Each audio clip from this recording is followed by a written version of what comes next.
मनमोहन सिंह, रतन टाटा और जाकिर हुसैन इस साल दुनिया को अलविदा कह गईं ये 15 दिग्गज हस्तियां। देखें इन सितारों की पूरी लिस्ट। देश के पूर्व प्रधानमंत्री और वित्त मंत्री रहे मनमोहन सिंह का 92 साल की उम्र में 26 दिसंबर को निधन हो गया। उनके अलावा साल 2024 में देश की कई अन्य बड़ी हस्तियों ने इस दुनिया को अलविदा कह दिया। चाहे फिल्म जगत हो, क्रिकेट हो, बिजनेस हो या फिर राजनीति, इनसे जुड़े कई दिग्गज लोगों ने इस साल आखिरी सांस ली। इनमें से कुछ हस्तियां ऐसी भी रहीं जिन्होंने अपनी पहचान केवल भारत ही नहीं बल्कि दुनिया भर में बनाई। इनके निधन से लाखों फैन गमगीन हो गए। तो आइए इन महान शख्सियतों की जिंदगी पर एक नजर डालते हैं। डॉक्टर मनमोहन सिंह।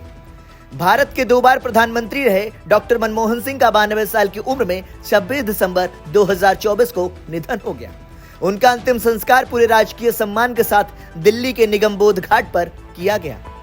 मनमोहन सिंह जवाहरलाल नेहरू, इंदिरा गांधी और नरेंद्र मोदी के बाद चौथे सबसे लंबे समय तक सेवा करने वाले प्रधानमंत्री थे।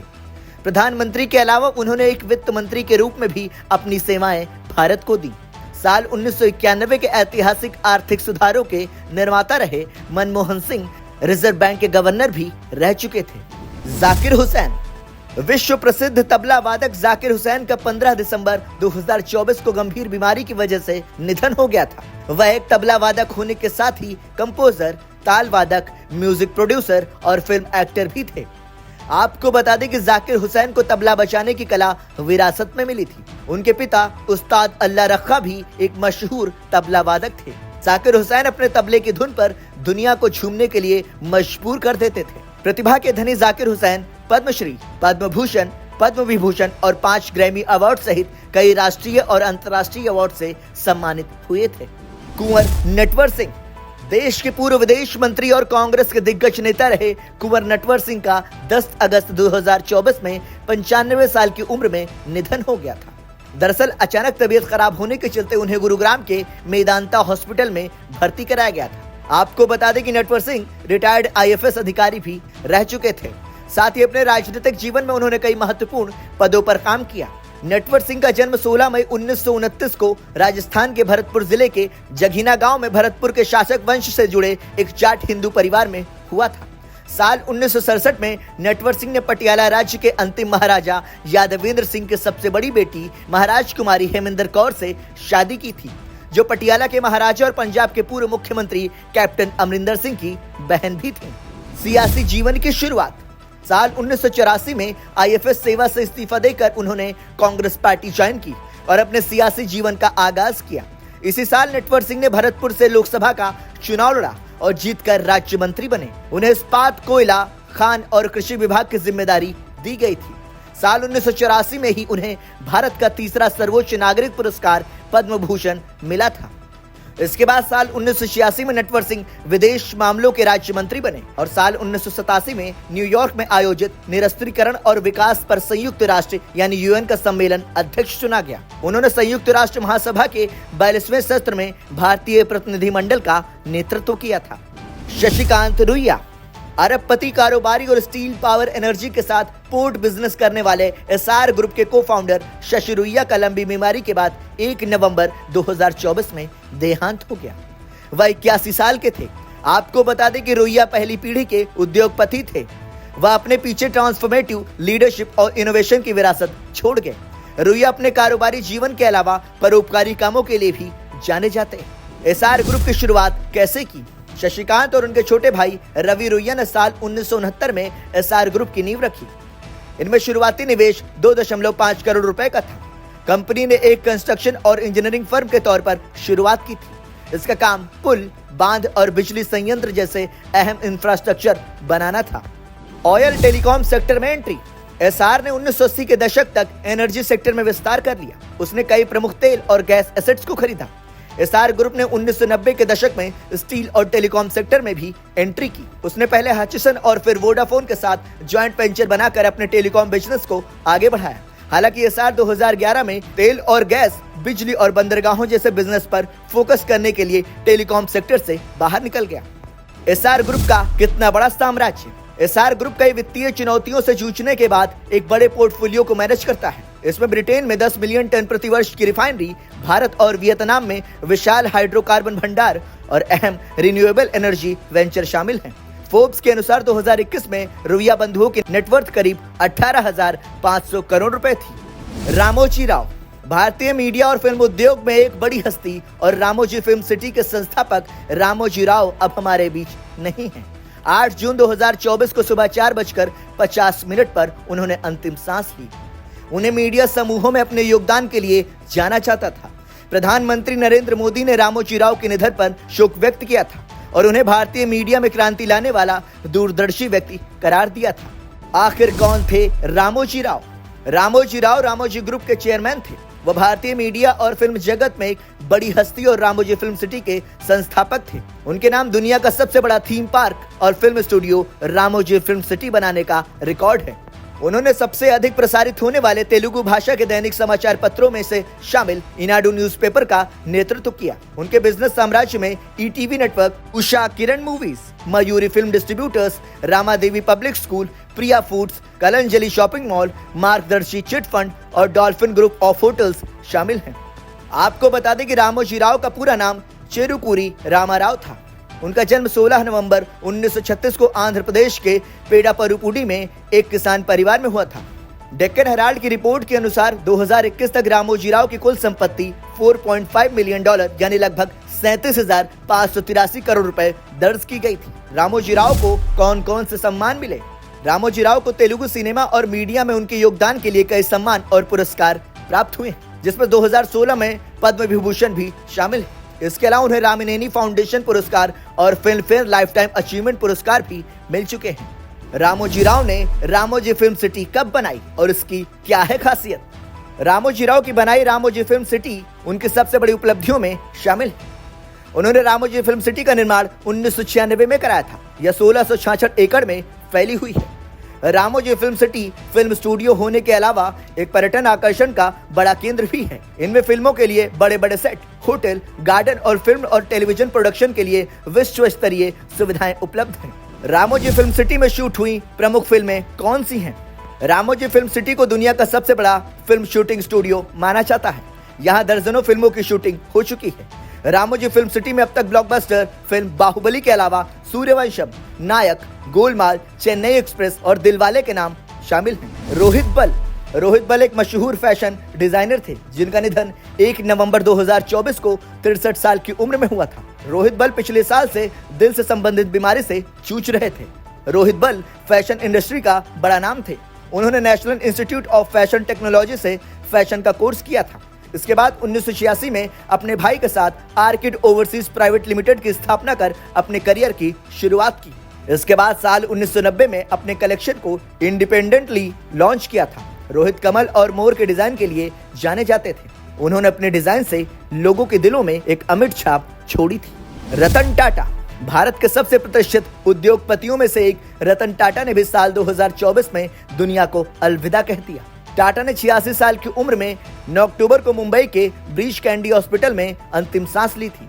उनके निधन पर हर देशवासियों की आंखें नम हो गई थी। साल 1991 में रतन टाटा को टाटा समूह का अध्यक्ष नियुक्त किया गया था और उनके नेतृत्व में टाटा समूह ने अभूतपूर्व ऊंचाइयां हासिल की।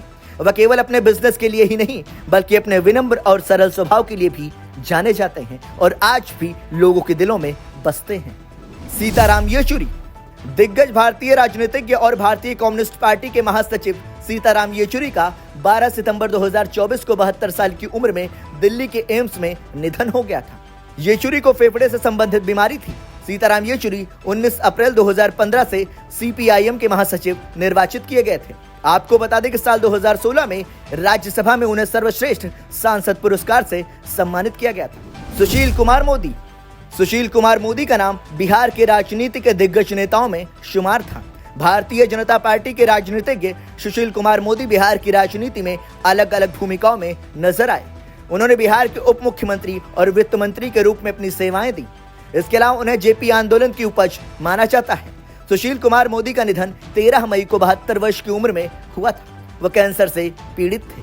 पंकज उधास लेजेंडरी सिंगर पंकज उधास ने भी इस साल दुनिया को अलविदा कह दिया। मशहूर गजल गायक का निधन 26 फरवरी की सुबह ब्रीच कैंडी अस्पताल में हुआ था। वह लंबे समय से बीमार चल रहे थे। उनकी बेहतरीन गायकी के लिए पंकज उधास को पद्मश्री से सम्मानित किया जा चुका है। आपको बता दें कि पंकज उधास के म्यूजिकल करियर की शुरुआत 6 साल की उम्र में हो गई थी।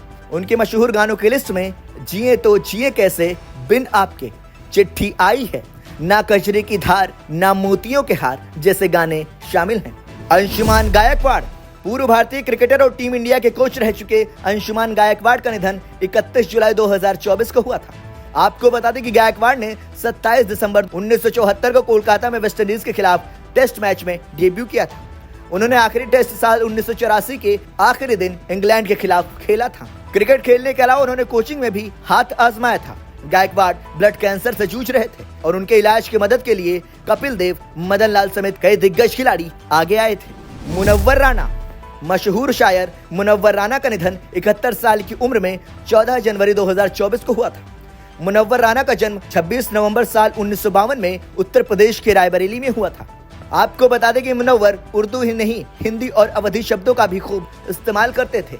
यही कारण था कि वो भारतीय के दिलों में आज भी राज करते हैं। उनकी शायरी काफी लोकप्रिय थी।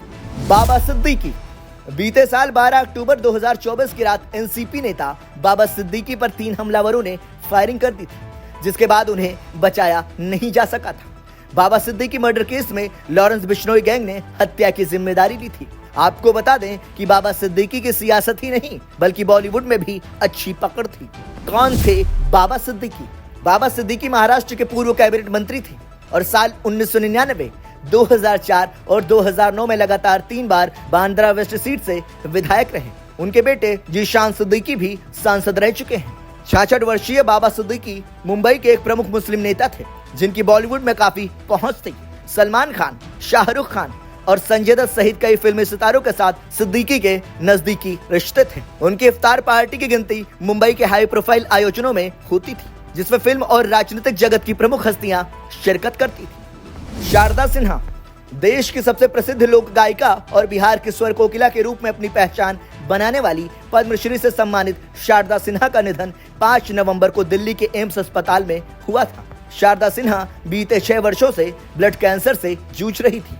बीते दिनों उनकी तबीयत बिगड़ने पर 26 अक्टूबर को एम्स में भर्ती कराया गया था। आपको बता दें, हिंदी, मैथिली, भोजपुरी, बज्जिका समेत अन्य भाषाओं में कई सदाबहार गीत गाने वाली लोक गायिका को भारत सरकार की ओर से पद्मश्री व पद्म भूषण से सम्मानित किया गया था। गायिका शारदा सिन्हा को वर्ष 2018 में पद्म भूषण से सम्मानित किया गया था। आपको बता दें कि शारदा सिन्हा का जन्म 1 अक्टूबर 1952 को बिहार के सुपौल जिले के हुलसा गांव में हुआ था। उस्ताद राशिद खान साल 2007 की बात है। इम्तियाज अली की फिल्म जब वी मेट रिलीज हुई थी। इस फिल्म में एक गाना था, आओगे जब तुम साजना अंगना फूल खिलेंगे। ये गाना कमाल का हिट हुआ। इस गाने के साथ ही बहुत से ऐसे लोग भी उस्ताद राशिद खान के नाम से परिचित हुए जो शास्त्रीय संगीत नहीं सुनते थे। ऐसा नहीं है कि राशिद खान ने पहली बार फिल्मों के लिए गाना गाया था, लेकिन वो गाना इतना खूबसूरत था कि उसे अलग ही कामयाबी मिली थी। वैसे शाहिद कपूर की ही फिल्म मौसम में भी उस्ताद राशिद खान की आवाज सुनाई दी थी। गाने के बोल थे, पूरे से जरा सा कम है। प्रकाश झा की फिल्म चक्रव्यूह में भी उस्ताद राशिद खान ने गाना गाया था, आइयो पिया जी अंगना हमारे। इस गाने का संगीत शांतनु मोहित्रा ने दिया था। इसके अलावा फिल्म इशक में राशिद खान ने बहुत मधुर गीत गाया था, झीनी रे झीनी। इसके अलावा film my name is Khan में शंकर एहसान लॉय ने उनकी आवाज का इस्तेमाल किया था, अल्लाह ही रहम। लेकिन आओगे जब तुम उस साचना से उस्ताद राशिद खान की अलग पहचान बन गई। उस्ताद राशिद खान खुद भी मानते थे इस गाने से उन्हें जानने वालों की तादाद काफी बढ़ गई। जब पंडित भीमसेन जोशी ने की थी तारीफ। उस्ताद राशिद खान खालिस शास्त्रीय गायक थे। भारत रत्न पंडित भीमसेन जोशी के साथ उनका बड़ा मशहूर किस्सा है। दरअसल पंडित भीमसेन जोशी सुरों के मामलों में पक्के शुद्धतावादी थे। ऐसा कहा जाता है कि गायकों की तारीफ करने के मामले में पंडित जी काफी कंजूस थे, यानी जल्दी से किसी की तारीफ नहीं करते थे। लेकिन जब पंडित भीमसेन जोशी ने उस्ताद राशिद खान को सुना तो कहने लगे, जब तक राशिद जैसे गायक हैं, शुद्ध शास्त्रीय संगीत का भविष्य उज्जवल रहेगा। राशिद के साथ पंडित जी ने कई यादगार जुगलबंदियां भी की थी। उस्ताद राशिद खान पर भीमसेन जोशी की गायकी का असर साफ दिखाई देता था। खासतौर पर पूरे गले और पूरे दमखम के साथ निकलती द्रुत दानेदार ताने। द्रुत लय में ताने करते हुए उस्ताद राशिद खान के सुरों में ऐसी सफाई होती थी जो कहीं और सुनने को नहीं मिलती। दूसरी ओर राशिद खान जब विलंबित ख्याल गाते हुए एक एक सुर की बढ़त करते थे तो उसमें आमिर खां की गायकी की झलक भी मिलती थी। उस्ताद राशिद खान ख्याल गायकी के साथ साथ उपशास्त्रीय संगीत भी बड़े चाव से गाया करते थे। एक शो में उन्होंने याद पिया किया है गाया तो ताली बजाने वालों में बड़े बड़े दिग्गज शामिल थे। ठुमरी के साथ तराना भी उस्ताद जी खूब मन से गाया करते थे। पहले बंदिश के शब्दों को समझना, उसके बाद सुरों से वही भाव जाहिर करना उनकी खासियत थी। यही वजह थी कि उनकी गायकी में एक ताजगी हमेशा दिखाई देती थी। आपको बता दें कि भारतीय शास्त्रीय संगीत के महान गायक उस्ताद राशिद खान का जन्म 1 जुलाई 1968 को हुआ था। उस्ताद राशिद खान इनायत हुसैन खान के प्रपौत्र थे। उन्हें 2006 में पद्मश्री संगीत नाटक अकादमी पुरस्कार, 2022 में पद्म भूषण सहित कई प्रतिष्ठित पुरस्कारों से सम्मानित किया गया था। आपको बता दें कि उस्ताद राशिद खान का जन्म उत्तर प्रदेश के बदायूं में हुआ था। वे रामपुर सहसवान घराने से ताल्लुक रखते थे। इस घराने के फाउंडर उस्ताद इनायत हुसैन खान थे जो राशिद के परदादा थे। संगीत की दुनिया में सरताज उस्ताद राशिद खान का 55 साल की उम्र में निधन हो गया। उनका इंतकाल कोलकाता के एक निजी अस्पताल में 9 जनवरी 2024 को हुआ। वे लंबे समय से प्रोस्टेट कैंसर से जूझ रहे थे। ब्यूरो रिपोर्ट, संदेश वाहक।